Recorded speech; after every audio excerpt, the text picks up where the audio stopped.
Good evening, everyone. Thank you for joining us for this really special occasion. It's a real honor to host Maggie Nelson tonight, along with Jack Halberstam. Jack, thank you for staying up late on the East Coast to join us here on the West Coast for one of Maggie's few virtual events in celebration of her brilliant and kind of much talked about and just like a book that I think we need in the moment. For those who don't know me, I'm Stephen Sparks. Along with my wife, I own Point Reyes Books in Northern California. We are, of all the kind of things in the pandemic that we hadn't really thought through, or these events, these virtual events where we can reach people across the world. I saw somebody in the chat said they're camping in the high desert in Western Colorado. I see people from Singapore and the UK and Sweden as well logged in tonight or tomorrow. Since the event will be recorded and it will be available for replay almost immediately after we're done here, we'll also share it to YouTube so you can share that way and watch again later. A couple of quick Crowdcast things. If you haven't been on this platform before, below me here, you'll see a button that says buy the book. That is the all-important buy the book from Point Reyes Books button. I don't care where you get it. Get it from your local library, your local independent bookstore. I will say maybe not the online bookseller / everything store that we is our nemesis. And then below that as well, you'll see a button that's ask a question. We prefer if you have any questions for Maggie or Jack at any point during the event, you can type it in that box. I'll come back on later in the evening to help moderate those questions. So please feel free there to ask questions. Other things about Crowdcast, I think that kind of catches us up. Feel free to use the chat. Like I said, if for any reason you need to leave, the conversation is being recorded, so you can catch this all again later. Just a couple of quick upcoming event announcements before I hand things over. On Monday, September 20th, we're hosting Nathaniel Rich and Chris Jennings for a conversation about George Stewart's kind of pioneering eco-novel called Storm, about a storm in California. It was written during the 40s. New York Review of Books Classics just republished this book, and Nathaniel, who wrote the introduction, and Chris, friend and neighbor of ours, will be in conversation for that. The next day, Tuesday, September 21st, we have editors Gavin Van Horn, John Hausdorfer, and Robin Wall Kimmerer joining us for the launch of Kinship, Belonging in a World of Relations, a 5-volume set, really exciting set of writing from wide swath of people concerned about where we belong in the world, in the natural world, and in relation to animals and to plants and to each other as well. Again, that's September 21st. And then final event plug, although we have many more listed for the fall, you can find those on our website or here on Crowdcast. On Saturday, October 30th, our first in-person event since February 2020 will be with Rebecca Solnit and Jenny Odell here in Point Reyes for Rebecca's new book, Orwell's Roses. And we're excited and a little nervous about having people gather together again. We wish we could be doing that for all of these, but like I said, this has been a great way to kind of connect with people in different places, and to have Jack, for instance, joining us from across the country. And now about our participants tonight. Jack Halberstam is a professor of gender studies and English at Columbia University. Halberstam is the author of 7 books, including Skin Shows, Gothic Horror, and the Technology of Monsters, which is published by Duke University Press in 1995. The Queer Art of Failure, also published by Duke University Press in 2011, and a short book entitled Trans, A Quick and Quirky Account of Gender Variance from University of California, our neighbors here. Halberstam's latest book was published in 2020 from Duke University Press and is called Wild Things, The Disorder of Desire. And excitingly, Jack is now finishing a 2nd volume on wildness titled The Wild Beyond, Music, Architecture, and Anarchy. Maggie Nelson, the reason all of us are here tonight, is a poet, a critic, and award-winning author of The Argonauts, Bluets, The Art of Cruelty, Jane, A Murder, and Red Parts, and now on Freedom. Published by the great Graywolf Press, one of the best and most exciting nonprofit publishers in the country, doing such kind of forward-thinking and groundbreaking work. Maggie lives and is joining us tonight from Los Angeles. I'm going to hand things over here. Like I said, I'll be monitoring things, so feel free to use the Ask a Question button. Maggie will kick us off with a reading from the book, and then the conversation will start. So thank you again both for joining us. Maggie, I'm going to unmute you, so you are okay. Stage is yours. Thanks again, and we appreciate. Oh, now he's gone. Oh my God, Jack, it's just you and me. Okay, I guess I'm unmuted. Thank you so much to Point Race Books, Jack. All of my thanks for joining so late at night. I'm going to read the afterword of my book to get us started, even though it's the end, but maybe we'll talk about endings, and so whatever, we'll see. So this will probably take about, I don't know, 5 to 7 minutes. And you have no idea, if you haven't read the book, all that has come before, but you've been on a long journey through art and sex and drugs and climate change, and now we've arrived at this afterword. So it says, all writing, even that which attempts to address the now, ends up addressing the not now, if only because the moment of composition is not commensurate with that of publication or dissemination. This is part of writing's power. It also occasions certain temporal anxieties for the writer. Chief among mine is the fear that I will die before finishing a project. Talking with others has led me to believe that this fear is not altogether uncommon. Books long for both complication and resolution, which can make writing feel like running a race, while making the route ever more circuitous, the finish line ever more implausible. Another common anxiety involves fantasizing, by which I mostly mean catastrophizing, about the possible futures that might greet one's work in the world. Usually this takes the form of sublunary anxiety about reception, but at other times, such as our own, when a shadow has fallen over the idea of human futurity itself, such anxieties scale up and reach into more vertiginous territory. Beginning this book at the start of the Trump era and finishing it during a raging pandemic whose end, as I write, is nowhere in sight, has provided ample opportunity to wonder about what kind of world it might fall into, and due to climate change, what kind of world will come after that. Even if one has little to no investment in one's name or ideas carrying on, or in the fantasy of one's writing as a consolation for or bulwark against the pain of individual or collective mortality, there remains a problem, one that Denise Riley discovered when she couldn't write for 2 years after the death of her son. Riley wrote, "You can't, it seems, take the slightest bit of interest in the activity of writing unless you possess some feeling of futurity. The act of describing would involve some notion of the passage of time. Narrating would imply at least a hint of and then and after that." That's the end of her quote.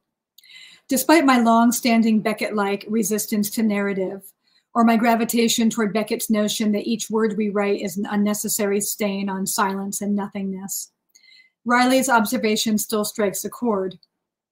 After all, a conviction of and then and after that is baked into where we are now and afterward, a designation that means to offer the feeling of summation and temporal orientation, but really just means more words after other words, all part of a thought stream that remains unfinished and ongoing. In his 1844 essay Experience, Emerson spatialized this dilemma. We wake and find ourselves on a stair. There are stairs below us, which we seem to have ascended. There are stairs above us, many a one, which go upward and out of sight.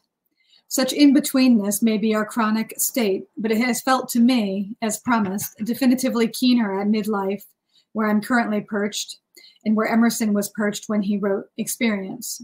He had also just lost his 5-year-old son, Wally. The sense of being trapped on a stair, in time, in midlife, in our bodies, in pain, in history, in grief, able to see the import of our lives and our times only through a glass darkly, is familiar enough. Certainly it has had some strong advocates, but it is not the only interpretation of our situation or the only tense in which we traffic.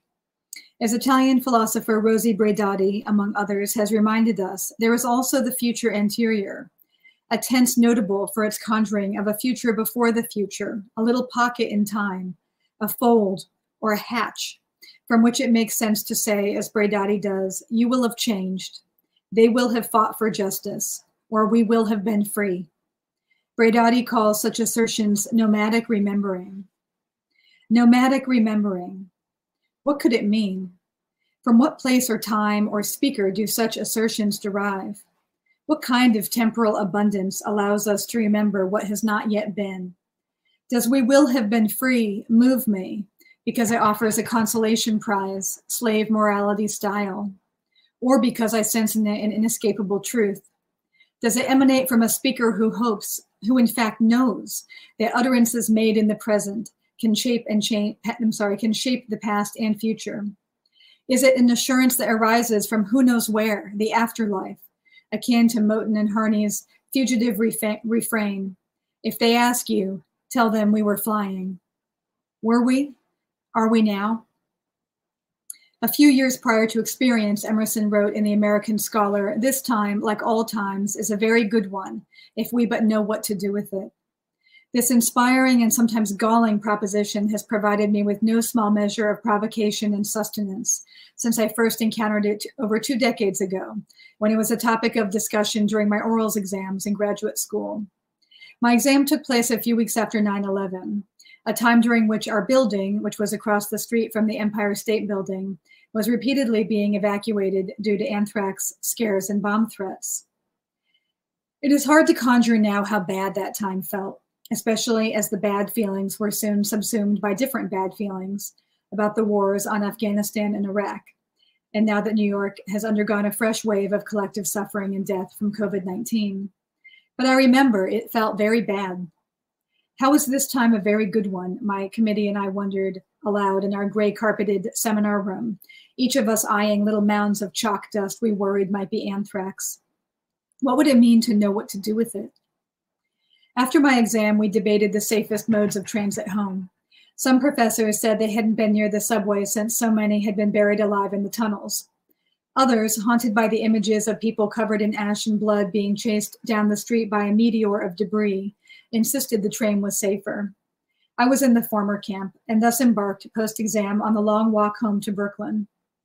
No matter what is going on in the world, you should still mark the occasion by buying yourself something nice, like a fountain pen, one professor counseled, a suggestion that felt as ludicrous as it was kind. I have since dispensed similar advice. I felt sick to my stomach that day, as I did for months after 9/11. I had never before felt, and I hope never to feel again, what material proximity to thousands of recently murdered people feels like, what it smells like. As I took the long walk home, I turned Emerson's axiom over and over in my head. Its superficial blitheness or coldness reminded me of certain Buddhist teachings, such as the one about this moment being the perfect teacher, a teaching that can really piss people off. This cancer, this car accident, this separation from my child, this police shooting, this unjust war, this sixth extinction, this pandemic. That we do not get to exempt certain experiences from these propositions is, however, integral to their challenge, as is the fact that something can be a perfect teacher while also ending in our death. One definition, alas, of life itself. Think we must, Haraway says, we must think. As we think, we might remember that it matters not only with whom and what we choose to think, it also matters what spirit we choose to think with. As the feminist team of economic geographers Gibson Graham puts it, the spirit of our thinking is a matter for ethical decision, as is the choice of techniques and practices of thinking. No doubt this ethical decision is complicated by the fact that, as Gibson Graham also says, all thinking is conditioned by feeling. If our feelings shape our thinking and we don't exactly choose our feelings, how on earth can we choose the spirit of our thought?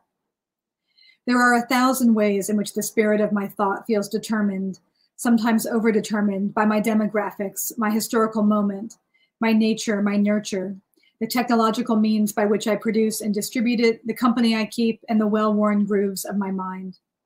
These proclivities are never entirely within one's control, and woe to she who believes otherwise. Yet the fact that a great deal of how we think and feel is spontaneous, habitual, and tied to forces larger than ourselves, be they our traditions, our times, or our temperament, is no reason to presume it fixed.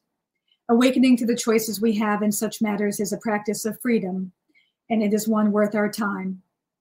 Thinking aloud with others, as I've tried to do here, is one such practice. It is an ongoing and even dialectical practice, in that it involves allowing oneself to be interpenetrated and transformed, while retaining the capacity to differentiate and assert.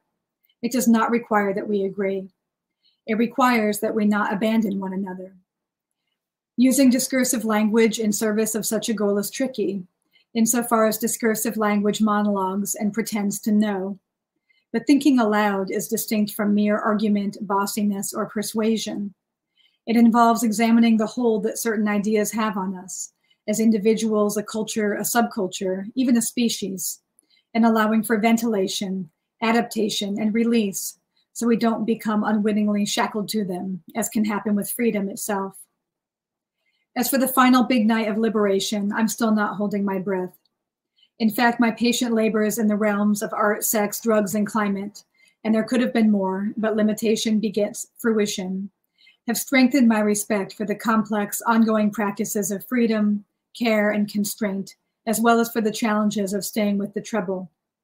At the same time, as I bring this project to its close, I can literally hear outside the sound of the uprisings that have been filling the streets all summer, their insubordinate conviviality flooding me with hope and gratitude through an otherwise heartbreaking and frightening time.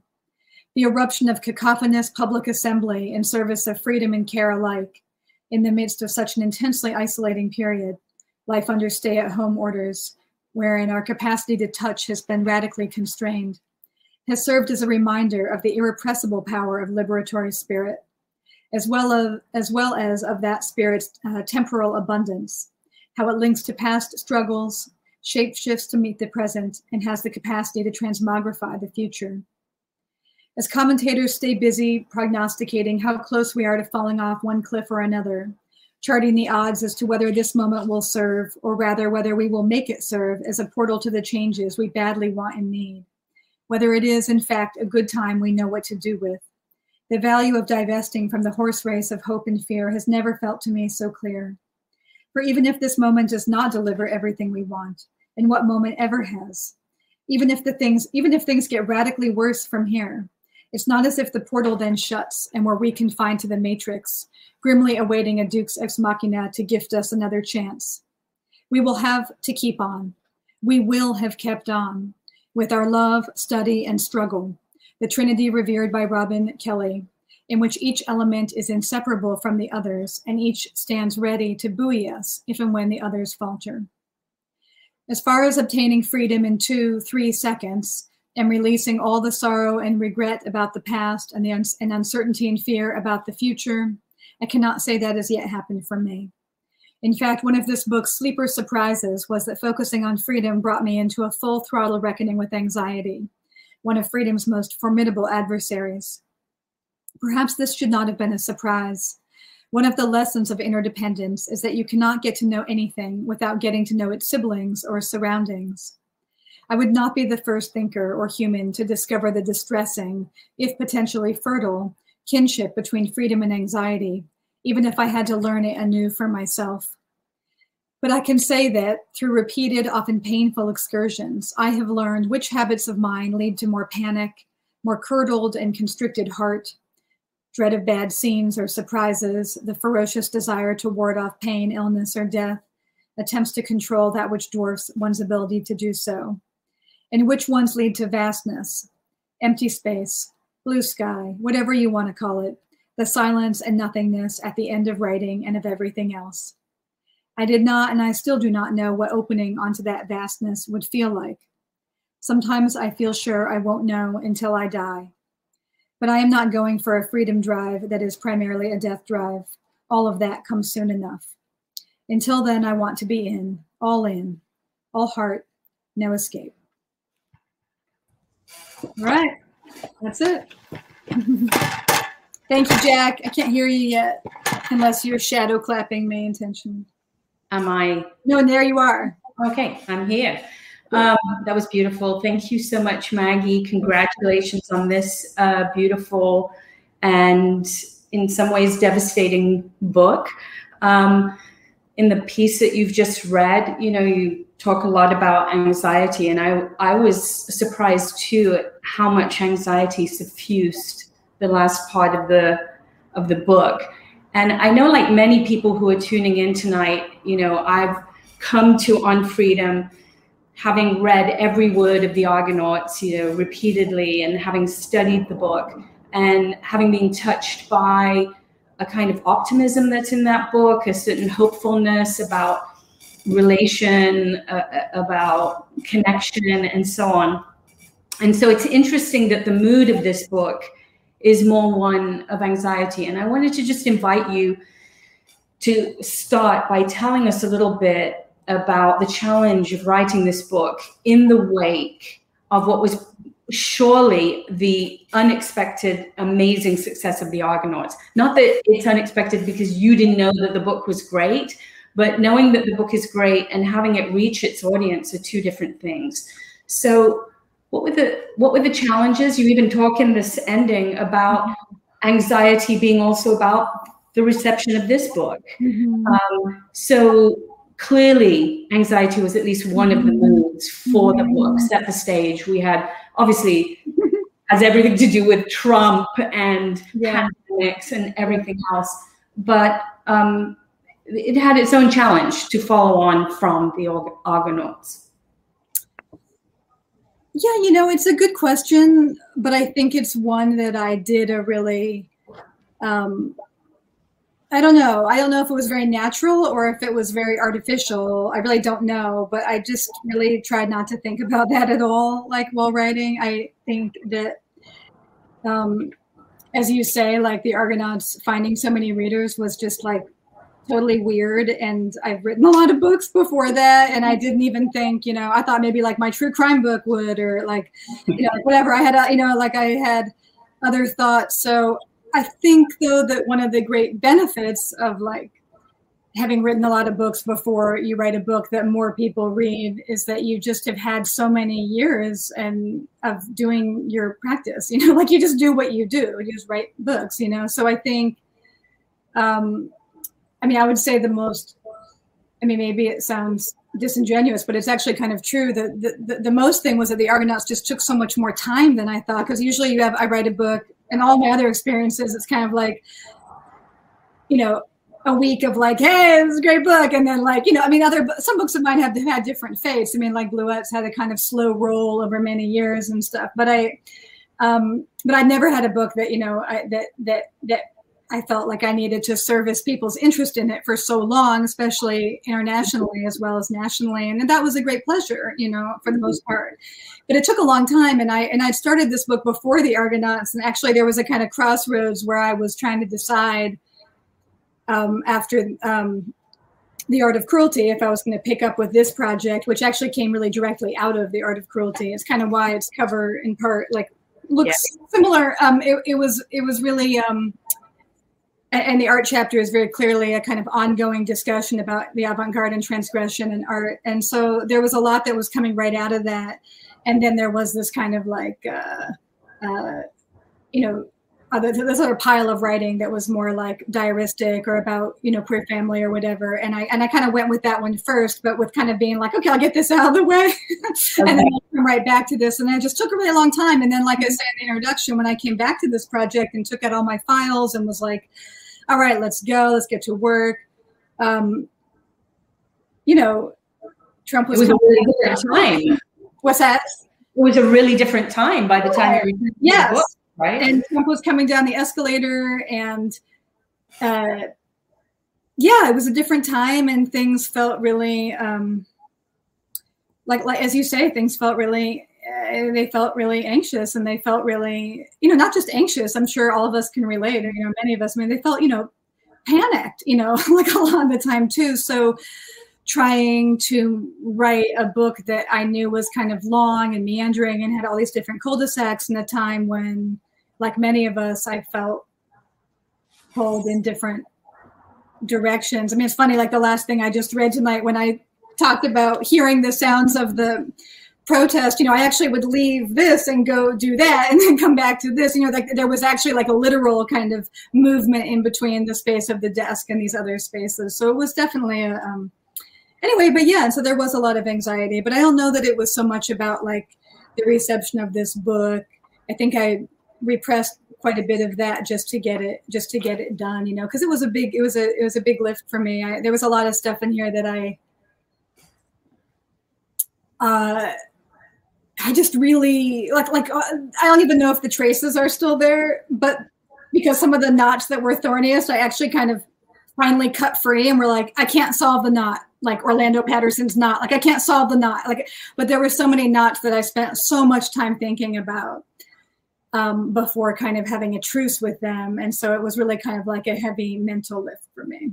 Yeah. You say you couldn't cut Orlando Patterson's knot, meaning questions around slavery and social death. And Black studies is so much of a kind of undercurrent or an overcurrent to the book. It's almost impossible. It is impossible to talk about freedom, to write a book called On Freedom in terms of without recognizing that we're in the afterlife of slavery. And so go back to that. What knot could you not cut there, and how did you turn to that knot again in other places? You're in a conversation here with Moten, both Moten the poet and Moten thinking about the Black aesthetic. You're in conversation with Saidiya Hartman and Christina Schock. I mean, how important was that conversation with Black studies for your thinking? I mean, to me, it was the bulk of all the thought I did in the book. I mean, all the people you just named were all the people that were the most important and challenging thinkers thinking through this project. I think that,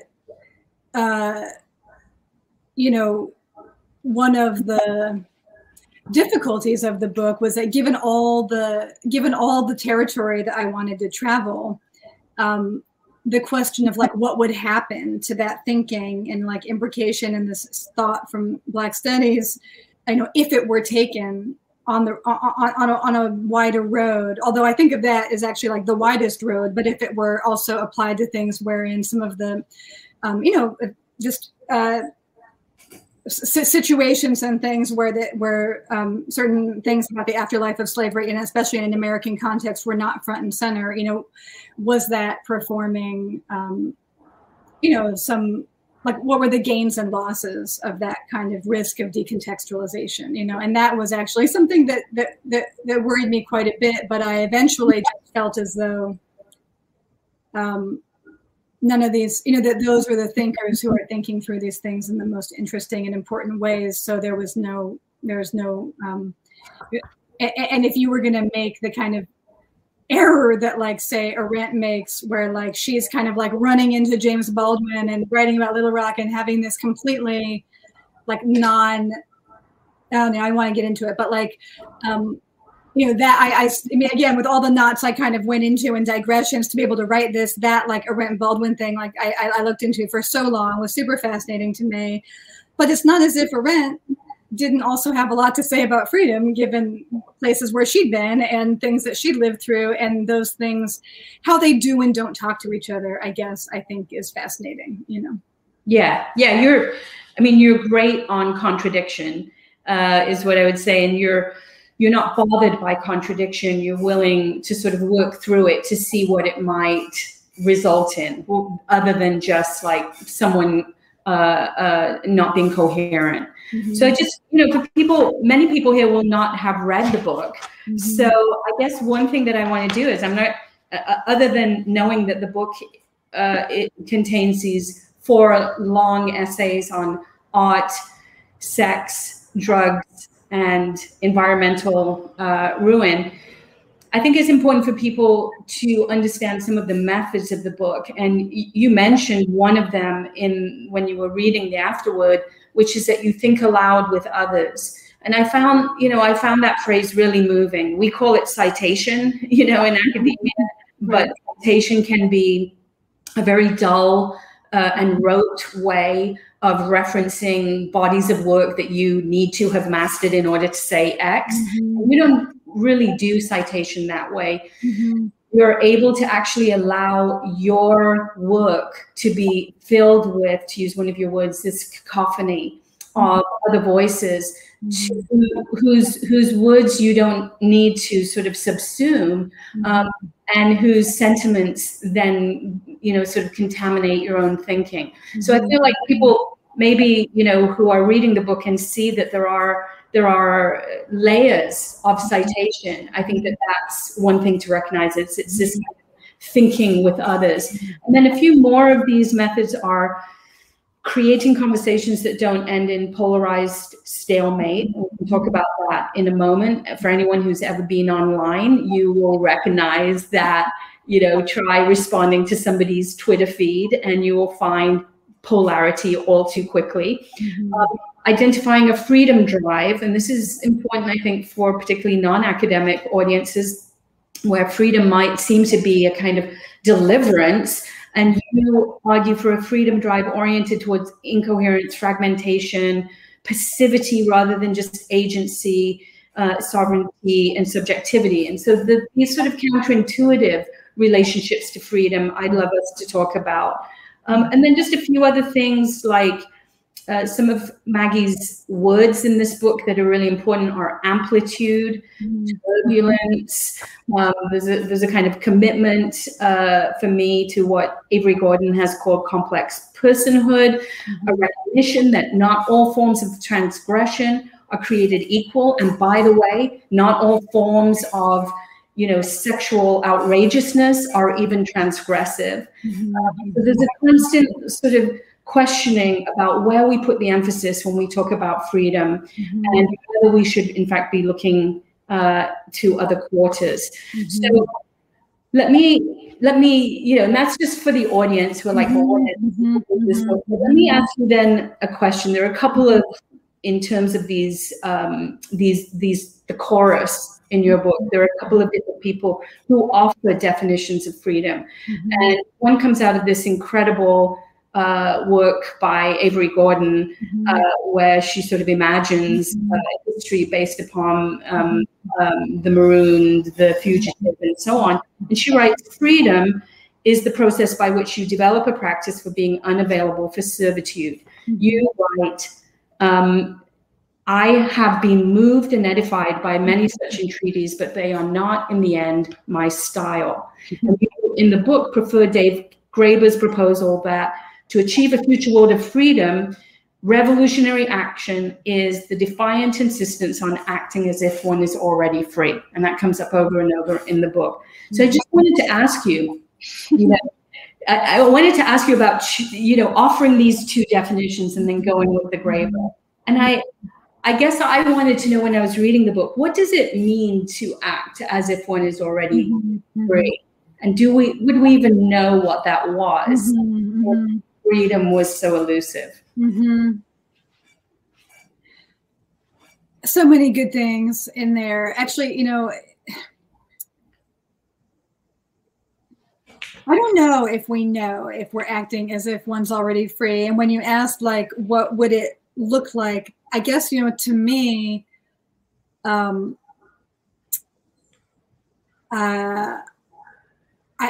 guess just on an autobiographical level, like I can remember, as I'm sure you probably can too, the times when you saw somebody doing something that you didn't think was possible. And it could have been something big, like I was just watching right before we signed on one of my favorite videos of the last year, which is these Voguers in Bogota. I don't know if you saw that video, but like doing something utterly defiant and beautiful in the face of cops in riot gear, where you're just like, or whether it's just like, or whether it's just watching somebody in your personal life exude a kind of serenity about something where you would presume them to feel upset or shamed or something. Like, there are all these big and little examples where when I see somebody else act in a way I didn't know was possible, I feel, infused with a sense of possibility for myself. And I think that the reason why Graeber's work was so important to me, when like his book Possibilities, which I've loved for so many years,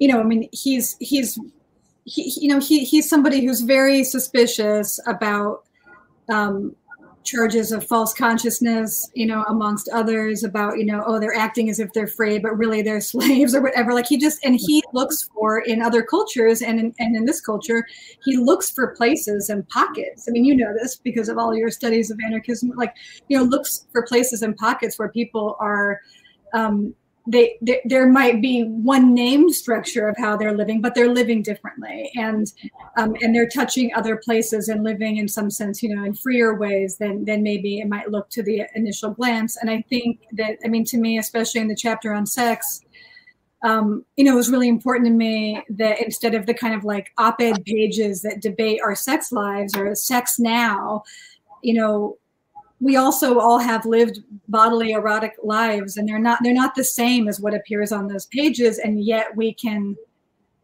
there can be a kind of tinny collapse of them, that actually I think makes our lives feel more cramped than they need to be. And I am not for that. And I think David Graeber and other people have shown me the way of not being for that, Yeah. So then we should talk about sex, I think. We've reached that moment of the evening. And the sex chapter, it was hard for me to sort out, the different positions that the chapter sort of tried on, rehearsed, rejected. And partly because obviously the ways in which we think about sex and the way we relate sex to politics shifts and changes over time so radically. And you make this point about, in terms of your focus on discourses about sex under the cloud of HIV, discourses of sex in relationship to Me Too, discourses of sex when people are debating pornography. These are, these are all weighted in really different ways. So I guess it's so hard, no matter whether we're talking about, online sex, whether we're talking about Grindr, whether we're talking about claims for a certain kind of liberation that come in the form of sexual openness. It's so hard to avoid moralism, but that seems to be the point of that chapter, is to try to see whether there's a way of talking about sex that doesn't depend upon lampooning or lambasting somebody else's sexual practices or someone else's prurient and censorious relationship to sex. Is that kind of, am I getting the chapter?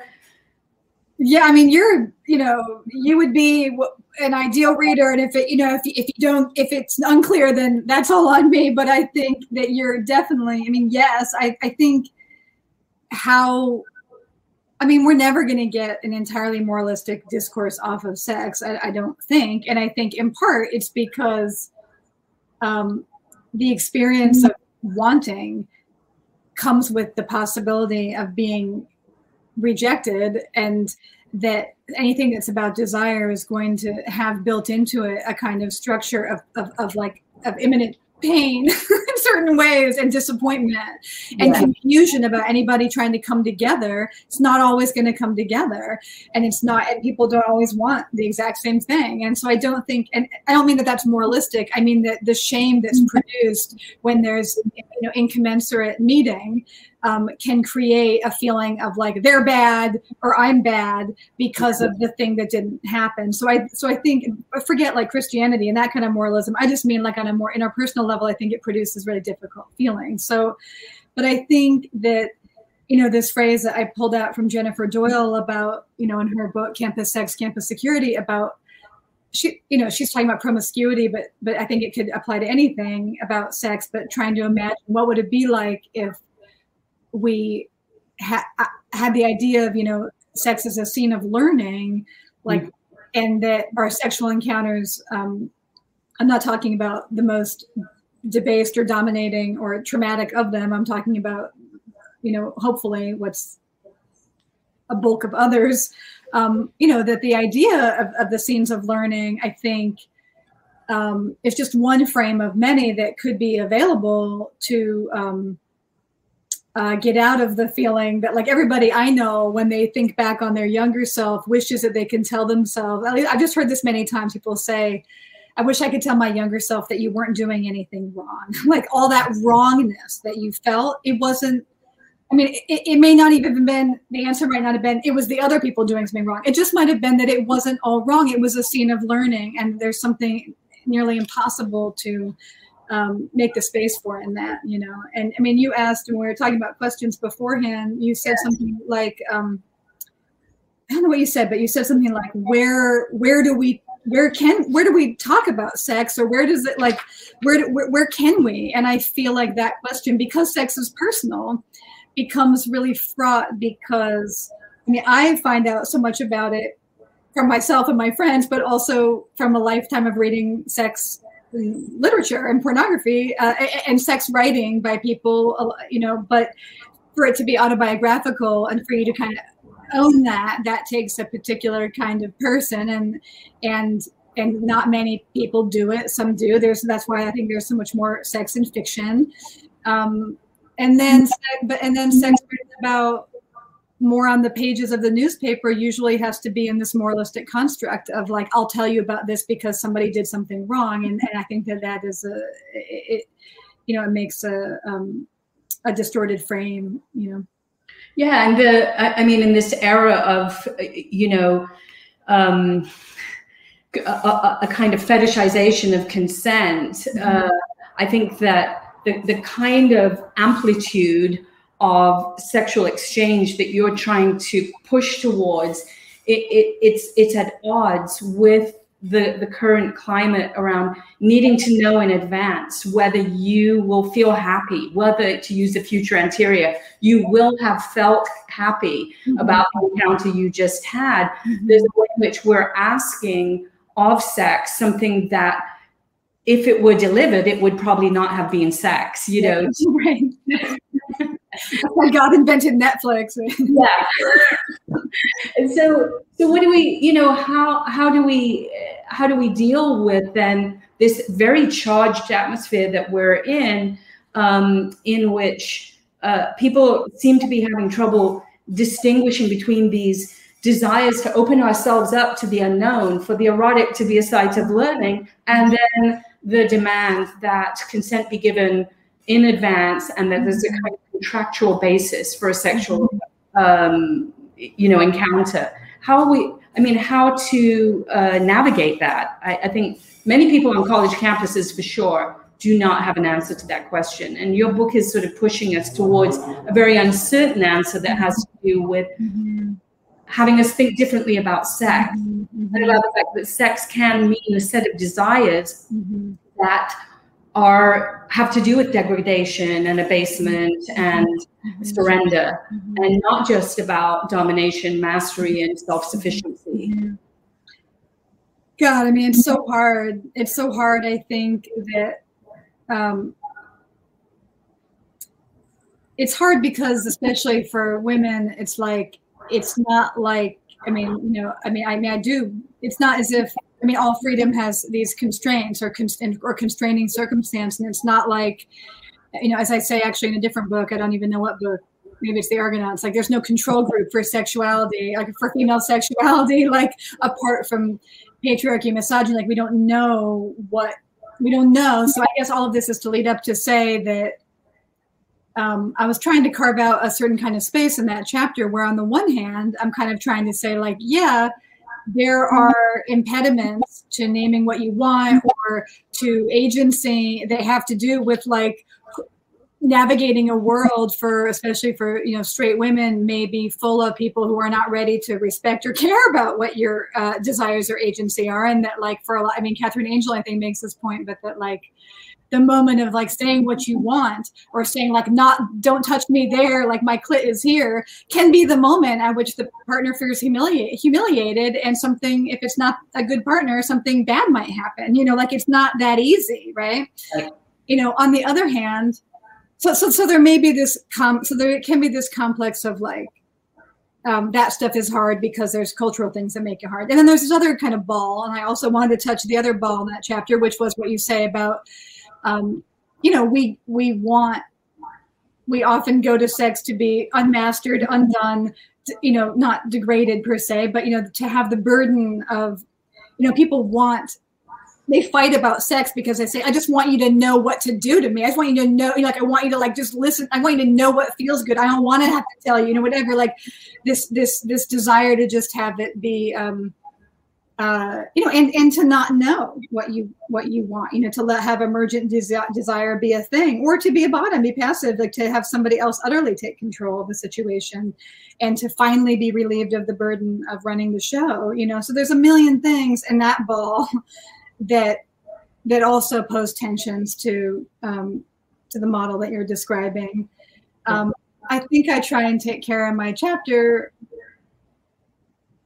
to be like, you know, I like, and I've learned from so many of the very smart critiques of consent culture that are out there. You know, I think one can participate in those critiques while also not saying that, you know, there's no perfect way to be teaching, like, say, our kids or something about sexual culture. Like, I think that many of these changes are for the better. I think things will be figured out. I don't think that because they get taught a contractual, you know, individualist, liberal individual version of sex with contract theory at its base, that is going to actually dominate their sex life for the next 40 years. I just don't, you know. So I'm not particularly, but that said, so the chapter doesn't say throw all these workshops out, end this whole thing. This thing's been a monstrosity. It doesn't say all that. It just says, you know, there's trouble here, trouble in paradise, and we have to pay attention to it. Because, as you well know, and as everybody, all queers know, that any attempt to name what ethical sex is and police its parameters is going to be problematic and troubling, you know. Yeah, I like that point that, you know, to damn a generation for you know, being governed by, let's say, an ethos of consent, and say, well, then they'll not have this kind of self-shattering sex is so. I mean, so pathetic, because of course we're in a completely different sexual paradigm and gender paradigm now than we were even when you began the Argonauts.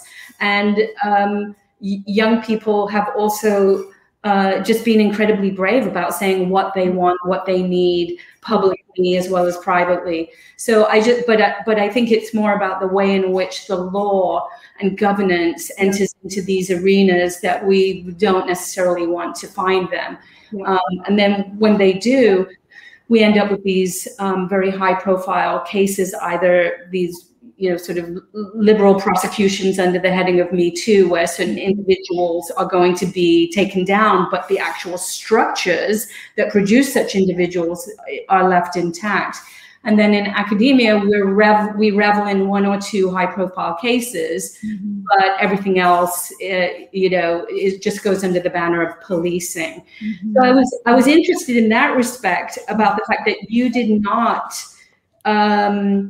veer away from talking about the Avatar Ronell case, you know, which is, and really the question that I'm actually going to read the passage because I loved what your engagement with Ronell in the drug chapter, you know, where you talked about the way in which Ronell sort of, her writing on drugs taught you that theory could be literary, you know, that there could be this kind of investment. And then you return to Ronell later, also in the drug chapter, and you suggest that that Ronell's professional misdeeds seemed to me real, but the voracious appetite for her public humiliation was instructive, insofar as it demonstrated how quickly the celebration of female thinkers and artists who explore extremity and transgression can turn into sanctimonious repulsion if and when their relationship to such things turns out to be contaminated,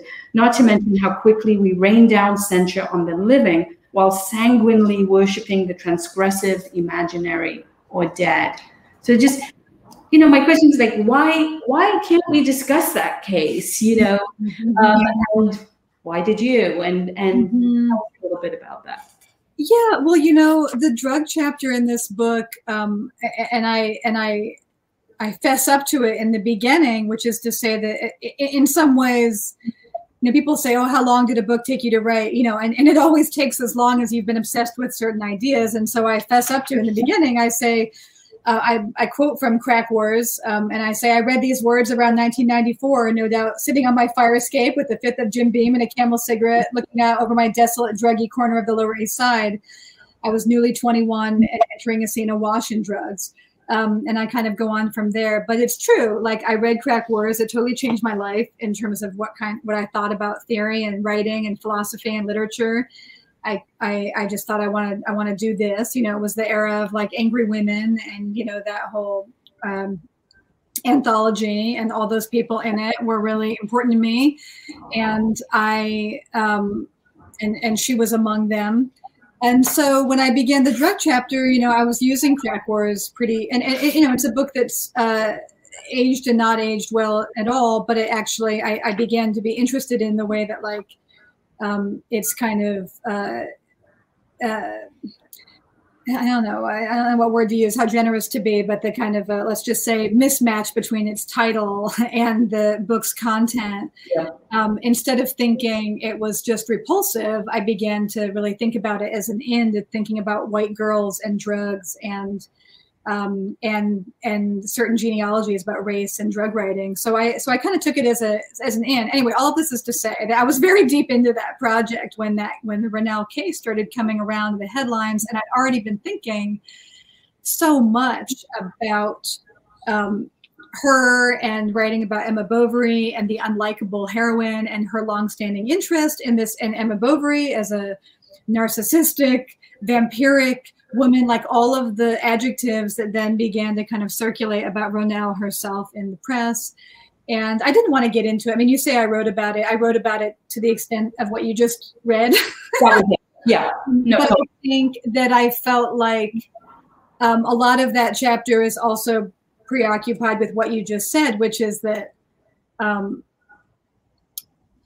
in terms of like resistance and defiance to the powers that be, or to, you know, all kinds of things, drug use can feel like a big fuck you to the law, and it can feel like a grand transgression, but like intra-community, it's often incredibly destructive, and it would not be something that you can really easily recuperate as like a model of like of care or whatnot. Like, I mean, or kind of waywardness that didn't have kind of, you know, often torrentially difficult effects for both addict and people who love the addict. So I think what am I trying to say? I'm trying to say that the line that you read about worshiping the transgressive dead or imaginary, right, and yet being horrified by the person in your midst who has exhibited the transgressive behavior. Right. And again, like you say, all transgressions aren't created equal. But I just thought, you know, this is one of the main cruelties that we are trapped in life. This is what we do. You know, we say, oh, that amazing person on the stage who's, you know, on 75 drugs to be able to deliver us this astonishing performance. And then to the drug addict in our life, we say something very different. And I just really wanted to address that, because I think it's a source of a lot of, it leads away from a lot of compassion and also can be kind of lionizing to addiction in a way that I don't think is entirely useful. Yeah, that's well said. All right, I have a line that selfishly in the book I want you to pause for us.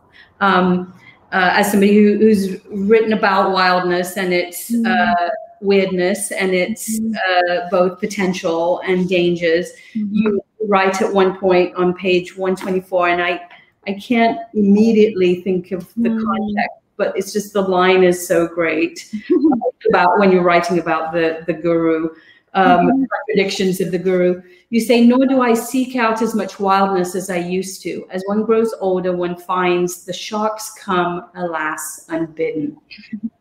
I love this line. I've been really thinking about it. For me, I guess it's a big cone. Is that how you do it, cone?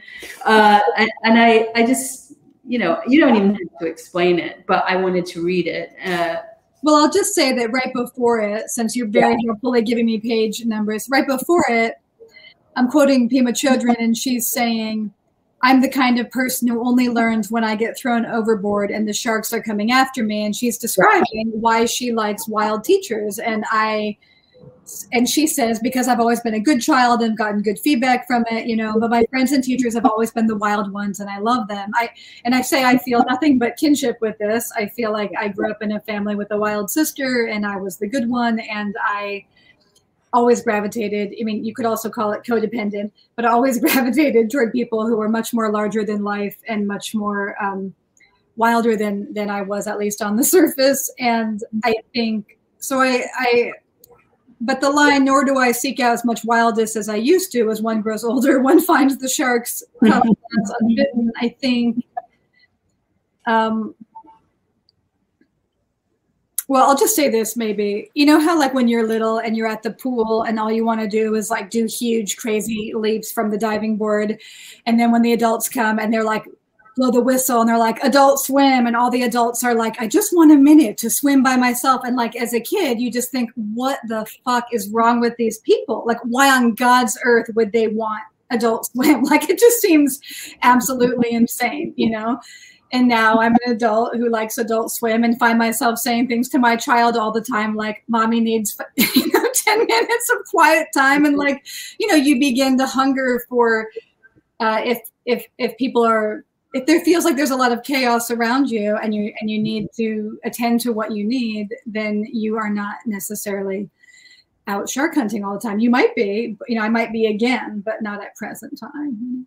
As a swimmer, I can confirm when it comes to Adult Swim, you want the regulation, the limit. And absolutely. Wait, before we start with questions, though, Jack, I just want to know, what do you think about that? Like about yourself, I guess.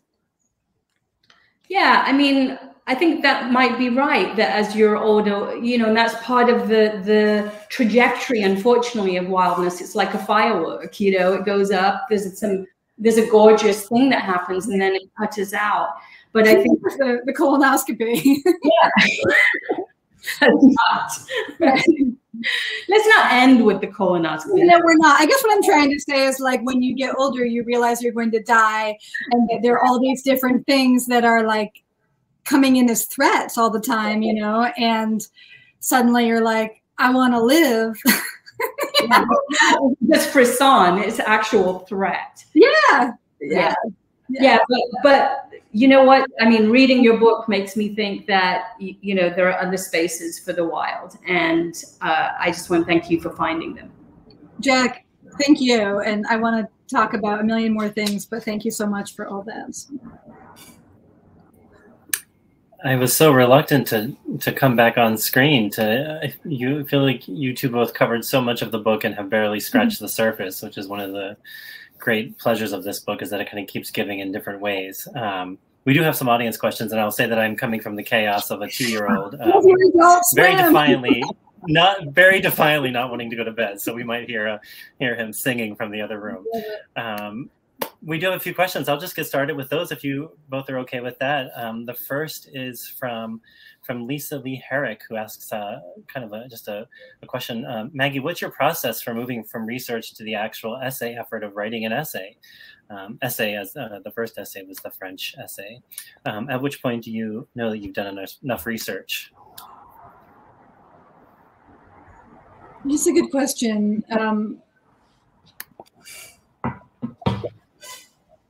I tend to feel like research is like, I don't know, Jack, I'd be curious to know if it feels like this for you, but like you put a lot in and you put a lot in, you put a lot in, and then it's like, I feel like the pot boils and then like a sentence will start to come out of me, you know, which is like the thing I want to say. And then hopefully it's a strong sentence, like I had wanted to write a book about freedom, or like a sentence that's the first line of this book, like a sentence that, feels like a portal or something, like where I feel like, okay, now I've begun. Like I can say the next sentence. And I think it's not, I mean, this is very labor intensive discursive prose, but it's still very intuitive to me, like when it's time to start writing and when it's time to kind of like bring up the gates. And it's difficult always, because things come out and you're like, you want to incorporate them. That might be changing your thinking or offering you a new paradigm, but you know, you can't, I mean, I realized this when I was writing the Color Blue book, because people kept giving me blue things, because I had these like blue correspondents whose kind of job was like to give me these blue things. And at one point I was just like, no more blue things. Like the drawbridge is up. Even if they're the most beautiful blue thing you've ever seen in your entire life, don't send it to me, you know, because I just had too much, you know, I had enough. And so there's always that point where like the drawbridge is closed, you know. Do you feel like that, Jack, when you're writing? Research? You mean like Googling things? I mean, yeah, or just like reading stuff, like when you feel like you've had enough of hearing what other people say and you're ready to start writing your own thing. Yeah, definitely. I tend to write all the time and then throw a bunch of stuff out. Wow. So it's like, it's a processing thing. Wow. You seem way more disciplined, Maggie, so I'm listening. Yeah. Okay, the next question is from Dagan Miller, actually, who wrote a book, one of my favorite books of the last few years, called This Radical Land, published by University of Chicago. Dagan asks, the F word, freedom, has recently become a watchword of the right, but it wasn't always, this wasn't always the case. At least in the context of the US, it was historically radicals on the left who were motivated by or worked towards some sort of freedom. Do you have a sense of why, when, how freedom was claimed by the right and what future it might have as an ethic or an ideal of the left? Oh, Lord. Well, that's a good question.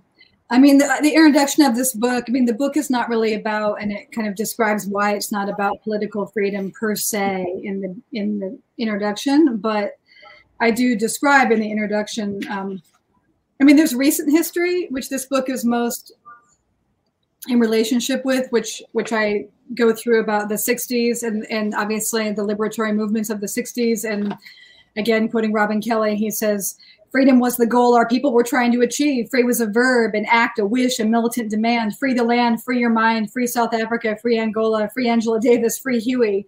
So I mean that, and then I mean it's a whole history that then you have, as I say, in a few brutal neoliberal decades, you know, the rallying cry of freedom, from Freedom Summer, Freedom Schools, Freedom Riders, Women's Lib, Gay Lib, was overtaken by American Freedom Party, Operation Enduring Freedom, Religious Freedom Act, Alliance Defending Freedom, Capitalism and Freedom, whatever, like on and on and on. So obviously the right, you know, I had a very concerted effort to reclaim the word post the 60s. And, you know, Wendy Brown's also been very good on that. I think that, but that's a very recent snapshot. I mean, the debate over freedom, as, you know, Jack had said about, you know, earlier talking about the afterlife of slavery. I mean, the debate between the abolitionist notion of freedom and the white settler version of liberty has been like, I mean, it's at the root of the country. I mean, I think that that's what the country in some sense is about, that tension. So I think that the abolitionist version of freedom is, is all there to teach us everything we need to know about how to move on into the future. But that said, I think that, you know, I guess I'm just like a little bit interested in not just like trading the word back and forth between like kind of negative and positive valences, or whose hand is it in, and like how can we, like if I were like a democratic strategist or something, I might be like, how can the, you know, the Democratic Party reclaim the language of freedom? But that's not my thing, you know. So the book is more interested in excavating freedom drive than it is in mobilizing the word to make a movement, you know. And Black Lives Matter, you know, how we get free. I mean, you know, Angela Davis, you know, freedom is a constant struggle. There's been no shortage of good books that do mobilize the abolitionist sense of the word in recent years as well, you know. Somewhat related to that is from Marisa in Melbourne, where she says she can't wait to get the vaccine. This is a question about COVID. Mm-hmm. Your book comes out into this world, right? And she asks, your book explores how we think, experience, or talk about freedom in ways responsive to the conditions of our day. How does this relate to the current discussion in America around the vaccine and the freedom not to take it? How do you negotiate this concept of freedom and to and freedom from at the moment in the context of COVID, where some consider their own freedoms more important than others' safety? Yeah, I mean, it's a total cliche, but a true one to say that COVID and vaccination, you know, I mean, and, you know, and my friend Eulabis was onto this in her book on immunity years ago, you know, lays utterly bare the interdependence of our bodies, you know, and our lives. And now we're living that and seeing it, even if that interdependence is being denied or disavowed or trashed, it still is creating, I mean, it's still making this go on and on, you know, so it's still having an effect, even if it's being disavowed. So I think it's all very hard. I do spend a lot of time in the book wondering if freedom and care, like we care for others, they only care for freedom, like whether or not that paradigm is the best paradigm to keep trotting out. Because I feel like every day I read the same op-ed in the paper that says that. I have lost faith in it as a paradigm. I think because it's also just, I mean, I happen to agree with in the sense that I think being vaccinated for others is the right thing to do, but I guess I have strategic questions about whether or not postulating all ethical goodness on your side and others who are selfish is going to get us out of this mess. So I think we need like more hands on deck, you know. All right, and since I promised Jack I wouldn't keep you up much past 11 p.m. your time, we'll make one more question here. Although like I said, I wish we could just keep doing this for hours. No, I promised that if we continued, I would get into my pajamas. Oh, right. So we'll just keep going. Party would take the attractions. Next level. Yeah. So, okay, audience, just keep asking questions and we'll just keep going. This one is from where did I lost it here? Oh, Molly, who says, if increasing anxiety comes with awakening to the state of the world, what do you think of the connection between awakening and freedom, especially when it can feel kind of stagnant with increasing awareness individually or with others about, things like kind of a dead-end conversation about climate change? How do you manage that or negotiate that anxiety?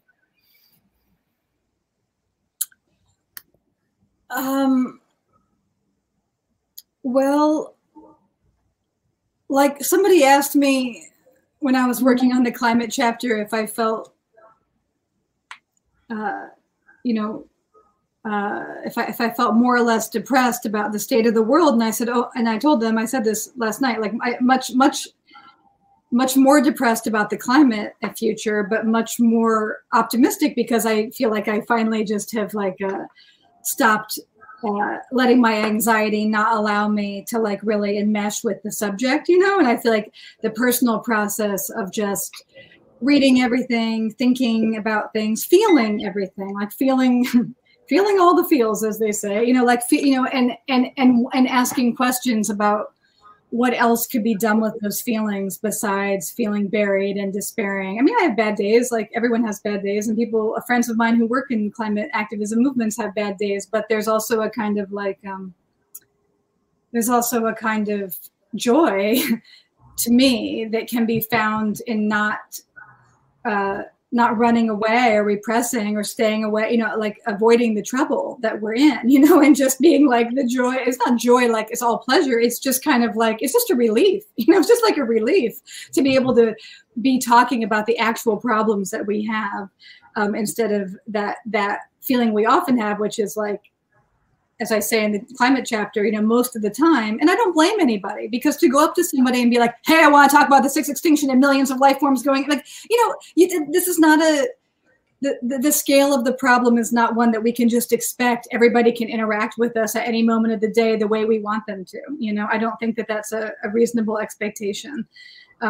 So I think some compassion for how we are all feeling, and then just a willingness to go there and to be there with it, it is helpful, I found. I think it's important to say, Maggie, that, to say about this book that it isn't a book that's just discoursing on freedom in every possible configuration of the word. It's a book that is constrained by its own discursive project. Here are 4 scenarios within which the logic and the discourse of freedom is being used. And you try to give us some insights into the concept by going in through art, sex, drugs, environment. And I think it's sort of then unfair to come back and ask every single question we ever had about freedom, can't be run, is not going to, work to run it through this book. But just to say that, one has to, limitation is itself, a relief in relationship to the boundlessness of freedom otherwise. Yeah, and also to note that when you asked at the beginning, Jack, why not the Avery Gordon approach of freedom is the process for being unavailable for servitude? Why the Graeber approach, this kind of more diffuse possibilities kind of thing about, instead of saying what freedom is and what we should be going for, is because there are different freedoms. There are different affective experiences of freedom. Some freedom can be, there is the freedom of driving fast in your car and whatever. There is the freedom of, throwing off the feeling of shackles, getting away from harmful people, whatever. There's also the freedom of just not having the same emotional response to the jerk that bothers you in your cubicle. Like, I mean, like, and just like being like, I let that go for today. But there's so many things. And then there's like, you know, again, freedom in like the sex chapter or the drug chapter. We didn't talk about this, but of oblivion. Yeah. Of mindlessness. Like, there's so many different things. So to talk about one kind of freedom, or the idea that we should be going for one consolidated notion of freedom under some kind of umbrella as we charge ahead, to me seems like it does not attend to the complex personhood, as you say, Jack, that, you know, that we owe ourselves and that we are, you know. Yeah. Well, thank you both.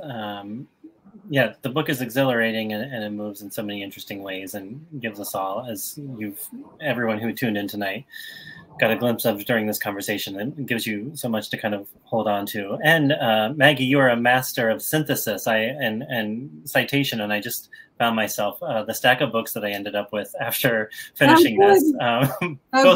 Both thank you, and now I got to get through all of these. Great. Yeah. Great. Yeah. And Jack, all thank yous to you, and we'll talk soon. I hope we will. Thank you, Maggie, so much for your work and for your words, and thank you to Point Race for hosting us. Yeah, it was fun. Thank you, guys. Thanks again. Thank you, and good night, everyone. Bye.